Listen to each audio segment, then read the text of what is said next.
La parashá de esta semana, Parshas Vayeira, es una especie de proyección y continuación de la parashá anterior. De hecho, Parshas Lech Lecho y Parshas Vayeira son las dos parashot principales que hablan sobre Abraham Avinu, sobre nuestro patriarca Abraham. Y tenemos que entender que si ambas se dedican principalmente a Abraham Avinu, ¿por qué están divididas en dos parashot? ¿Qué diferencia hay entre Abraham en Parshas Lech Lecho y Abraham en Parshas Vayeira? Y cuando observamos las dos parashot, vamos a encontrar que en el medio, final de Parshas Lech Lecho, y da comienzo a todo lo que ocurre en Parshas Vayeira, encontramos un evento fundamental, que es lo que marca la diferencia entre estas dos parashot. Y a partir de este evento vamos a entender por qué en realidad están divididas en dos parashot y cuál es el nivel de Abraham antes de este evento y después de este evento. El evento es el Bris. Abraham Avinu se hace la circuncisión, Bris Milá, y a partir de ese evento cambia su vida totalmente y por eso están divididos en dos parashot.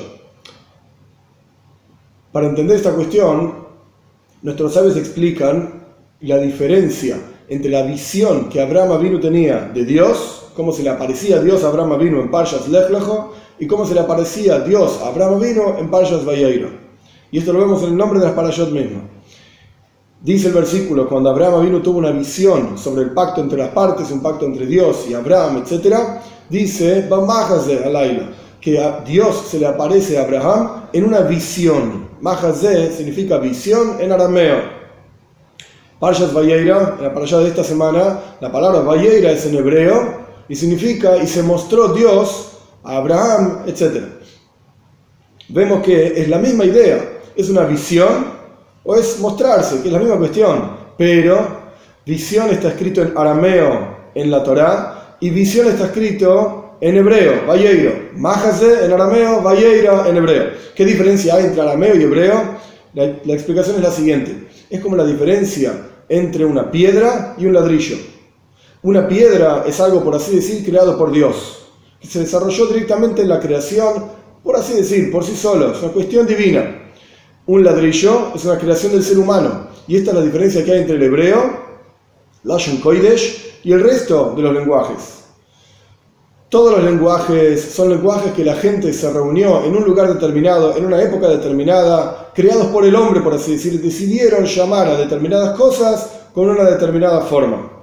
Pero el Lashon Kodesh, la lengua santa, el hebreo, original, la Torá, fue entregado por Hashem, es Biedei Shomayim, es como una piedra, fue hecha por el cielo, fue hecha por Dios. Lo mismo ocurre en el servicio a Dios de Abraham Avinu. El servicio a Dios de Abraham Avinu en toda la parashá, Parshas Lech Lecho, en la parashá anterior, es un servicio a Dios que partía directamente de Abraham. Él llegó lo más elevado que podía llegar un ser humano, Abraham Avinu, a pesar de que estamos hablando de un ser humano extremadamente elevado, extremadamente refinado, etc., pero no era más que un ser humano. Y él llegó y se elevó, Lech Lecho, avanzó en su servicio a Dios, paso a paso, hasta el punto máximo que él podía llegar. Pero le faltaba algo todavía, a pesar de que nuestros sabios cuentan que él cumplía toda la Torá y de vuelta llegó hasta la elevación superior a la cual un ser humano podría llegar, refinándose, elevándose, etc., pero tenía un límite. El límite era el Bris Milá. Cuando Abraham Avinu se hace la circuncisión, cuando Abraham Avinu se hace el Bris, pasa, salta a un nivel espiritual extremadamente elevado, superior, infinitamente superior al nivel espiritual en el que estaba antes.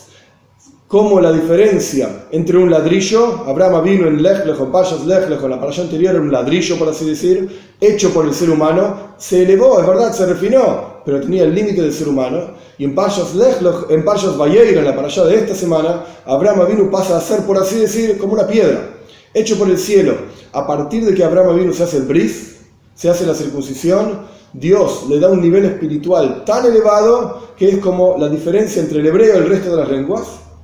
Como la diferencia entre una piedra y un ladrillo, pasa a ser Abraham Avinu divino, o sea, un vínculo con Dios en forma de Vayeira. Dios se le muestra a Abraham Avinu como es el hebreo, es decir, el Lashon Kodesh, la lengua santa, con un nivel espiritual infinitamente superior que antes. Esta es la diferencia entre la parashá anterior, Lech Lecho, y parashá Vayeira, y por eso están divididas, a pesar de que hablan ambas de Abraham Avinu, están divididas en dos parashot diferentes. muestran dos niveles espirituales en Abraham totalmente diferentes, y el punto central, digamos, que las divide es el Bris Milá. Cuando un Yehudí se hace el Bris Milá, la circuncisión pasa a tener una capacidad espiritual infinitamente superior a la anterior. Ahora bien, ¿qué enseñanza tiene esto para nosotros hoy en día? La idea es la siguiente: por más que una persona se haya elevado a un nivel espiritual de refinamiento tan lejos cuanto pueda llegar, y se haya esforzado lo máximo y dio el 100% de su capacidad, etc., tiene que saber que siempre hay más, siempre tiene que seguir elevándose, y depende, digamos, de su actitud frente a Dios, de su entrega frente a Dios, que es la idea del Bris Milá, la circuncisión de Abraham, que a los 99 años él se sacrificó, digamos, para hacerse esta circuncisión, esta mitzvah. Depende de ese nivel de sacrificio que Dios nos permita llegar a un nivel infinitamente superior al que nosotros llegamos por nuestro propio potencial, nuestras propias fuerzas. Esto por un lado, uno siempre tiene que seguir elevándose, nunca tenemos que pensar que llegamos al límite. Y por el otro lado, tenemos una promesa, que cuando realmente lleguemos a nuestro propio límite, es que Dios realmente nos va a hacer ver más lejos todavía, y nos va a hacer llegar mucho más lejos, como la diferencia entre un ladrillo hecho por el ser humano y una piedra hecho por Dios directamente. Cada uno de nosotros tenemos en nuestro interior un potencial impresionante, divino, que tenemos que llegar a entregar, por así decir, a llegar a nuestra propia plenitud, entregar ese 100% de nuestro potencial, que no tiene nada que ver con el 100% del potencial del vecino. Puede ocurrir que el vecino, su 100%, es inferior a mi 100%. Pero cada uno de nosotros tenemos que saber que tenemos que llegar a nuestra propia plenitud, y esto es lo que va a hacer que se cumpla, digamos, la promesa divina de que podamos llegar, incluso superar esa plenitud, a partir de que Dios nos va a dar nuevos potenciales y nuevas energías.